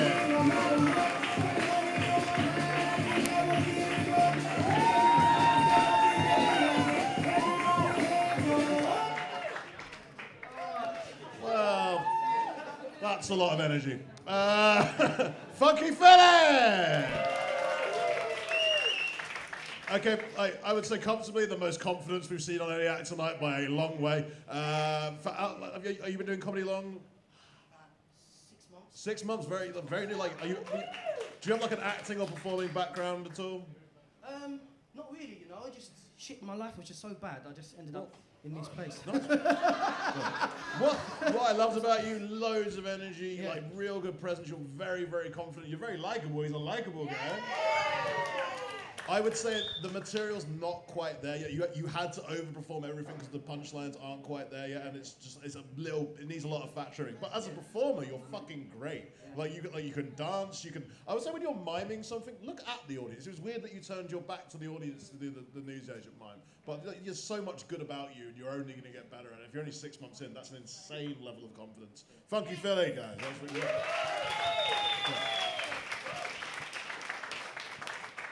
I'm glad you lived up to the name, because when he read that out, if you had come in here and been very demure, I would have been upset, to be honest. You were speaking about Kiss Chase there. That's good, because you got a sort of energy of a child. Up there, it's like a real frantic, like, whoa. But I love it. And I said I wanted physicality, man, so you're right up my street. It's perfect, man. You smashed it. Lots of movement, mate. A lot of movement. You almost knocked over the speaker. It was incredible. Yeah. I was genuinely concerned for my safety. Yeah. Yeah, man, but it's brilliant. Yeah, just keep writing, keep crafting, and find the punchlines and the stories, because the physical observations are there. Just try and find the verbal ones and you'll smash it. And also, a black man. Hey, Roman? Yeah, Roland. Hey, you did such a flex when he went like this, and you're like, I'm going to stop it 3 seconds after. Did you notice that? He was like, cut it. And Roman was like, no. Hey, there's only room for one black guy tonight, man. No, you smashed it, man. Good work, man. I spent, honestly, the second half just terrified because you'd taken your shoes off. And not as an act out, but literally taking off. So when you said, and then I did a professional wank, I was like, oh my God, he's going to do it. Oh my God, like, he's going to do the thing, and I don't know how I feel about it, and it's not the DM I was wanting. But, yeah, crack on. I think you will, I don't know where you'll find your space in stand-up, just because of the style you have, whether you'll drift towards the alt scene more, or you'll tone it down and live in it, because I think there will be some rooms where they're just like, wait, what? Like, it's such a lot, but I think keep going with it, because what's fun about the newer comics coming through is it is a bit more alty, and it is a bit everyone's finding their own voice, so crack on with it, hold your own as long as you can on it. Yeah. Funky Philly! Phil, wait there for me, stay there, mate. Can I welcome back to the stage everyone who beat Phil? Funky, you have to stay. Yeah, you won. You're going to stay here. You're the last act. Right. Right, so please welcome back everyone who beat the god tonight. Please welcome back Marcus Beebe, Julian Guipens, Cat Nip, Helen Kay, and Funky Philly.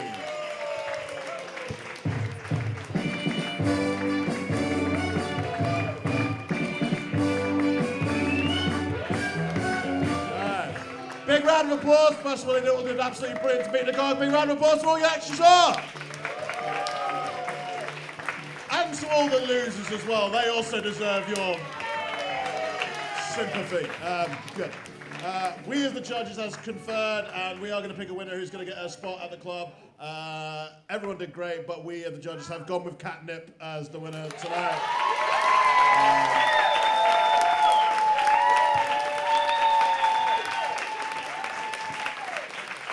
So, Kat, you all get a spot at the club. The rest of you guys, if you see Roman and the people at the desk afterwards and give me your details, you may well have some stuff for you guys as well. Massive congratulations tonight. Good big round of applause to those guys! Kat, stay on the stage. We have to take a photo of you with a very large dildo. I'm sorry. But that's what we have to do. Big round of applause. Big round of applause for yourselves. Let's hear it for your judges tonight. Hattie Preston, Tom Elwes, Mark Cram, Roman Harris on the god mic, all the staff you've had tonight. If you've got glasses and that, please take them to the back of the room, put them in the bin, be very helpful. Please leave a nice review on TripAdvisor. Thank you very much. Good night.